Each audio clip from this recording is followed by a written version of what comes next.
ஒரு கணவனும் மனைவியும் படம் பார்க்க போறாங்க.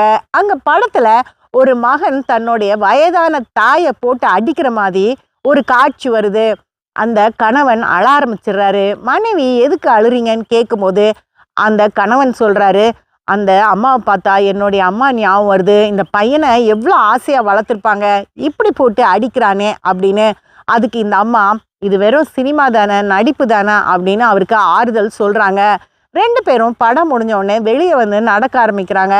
அப்போ ஒரு வயதான அம்மா வந்து அந்த கணவன் கிட்ட, ஐயா எனக்கு ரொம்ப பசிக்குது, எனக்கு கொஞ்சம் காசு கொடுங்க அப்படின்னு கேட்குறாங்க.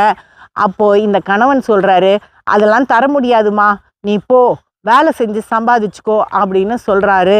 அப்போ மனைவி கேட்குறாங்க, உள்ள படத்துல ஒரு நடிப்பை பார்த்து நீங்க அழுவீங்க, ஆனா இங்க இப்படி காசு கொடுக்க மாட்டேன்னு அடாவடி பண்றீங்களே அப்படின்னு. அதுக்கு அந்த கணவன் சொல்றாரு, இந்த மாதிரி ஆட்களெல்லாம் நம்ம நம்பக்கூடாது. இந்த பணத்தை எடுத்துட்டு போய் இவங்க என்ன பண்ணுவாங்க அப்படின்னு நமக்கு தெரியாது. ஒருவேளை அவங்க பையன்கிட்ட கொடுத்து அந்த பையன் குடிக்க போறதுக்கும் வாய்ப்பு இருக்கு அப்படின்னு சொல்லிட்டு அந்த இடத்த விட்டு போயிடுறாரு. சிலர் இப்படி தான் இருக்கிறோம். மற்றவங்கள பார்த்து நம்ம பரிதாபப்படுறோம். ஆனால் அந்த பரிதாபம் நம்ம மனசுக்குள்ளே இருந்து வருதா அப்படின்றது நமக்கு தெரியல. நம்மளுடைய பரிதாபம் வார்த்தையிலையும் நடிப்புலையும் இருக்கக்கூடாது, செயலில் இருக்கணும்.